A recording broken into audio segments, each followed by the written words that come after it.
తెలంగాణకు పెట్టుబడులే లక్ష్యంగా సీఎం రేవంత్ మరోసారి విదేశీ పర్యటనకు వెళ్తున్నారు. 24 రోజుల పర్యటనలో భాగంగా పలు దేశాల్లో దిగ్గజ కంపెనీల అధిపతులతో భేటీ కానున్నారు.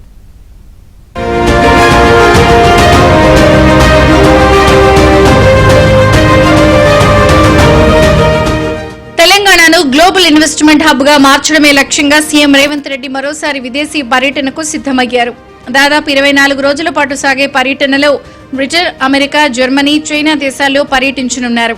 ప్రపంచ దిగ్గజ కంపెనీలు, బహుళజాతి సంస్థల అధిపతులతో ముఖాముఖి భేటీలు, అంతర్జాతీయ యూనివర్సిటీలతో ఒప్పందాల ఎజెండాగా ఈ పర్యటన సాగనుంది. తెలంగాణ ఆర్థిక ప్రగతికి సరికొత్త బాటలు వేసేలా ఈ విదేశీ పర్యటన ఉంటుందని చెబుతున్నారు.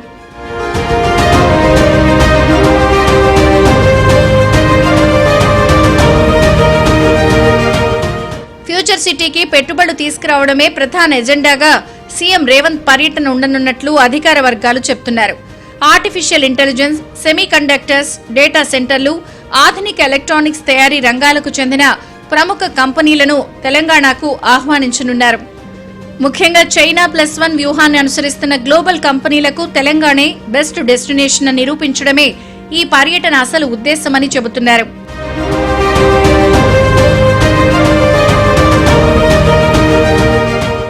లండన్లో గ్లోబల్ ఇన్వెస్ట్మెంట్ ఫండ్స్, ఫైనాన్షియల్ దిగ్గజాలు, ఎన్ఆర్ఐ పారిశ్రామికవేత్తలతో సీఎం రేవంత్ భేటీ అవుతారు. అమెరికాలో ఫార్చ్యూన్ 500 కంపెనీల అధిపతులతో హై ప్రొఫైల్ రోడ్ షోలు నిర్వహిస్తారు.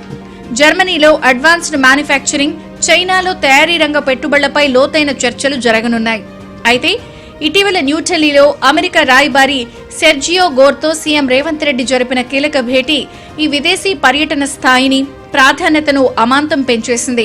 ఐటీ, బయోఫార్మా, లైఫ్ సైన్సెస్ రంగాల్లో అమెరికా సహకారాన్ని ఈ టూర్ మరింత వేగవంతం చేయనుంది.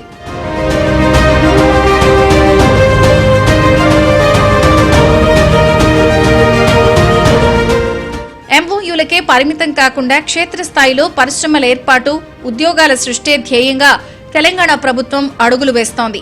3 వారాలకు పైగా సాగనున్న ఈ గ్లోబల్ మిషన్ తెలంగాణ పారిశ్రామిక రూపురేఖలను పూర్తిగా మార్చేస్తుందని ఇటు ప్రభుత్వ వర్గాలు, అటు పార్టీ వర్గాలు ఆశాభావం వ్యక్తం చేస్తున్నాయి.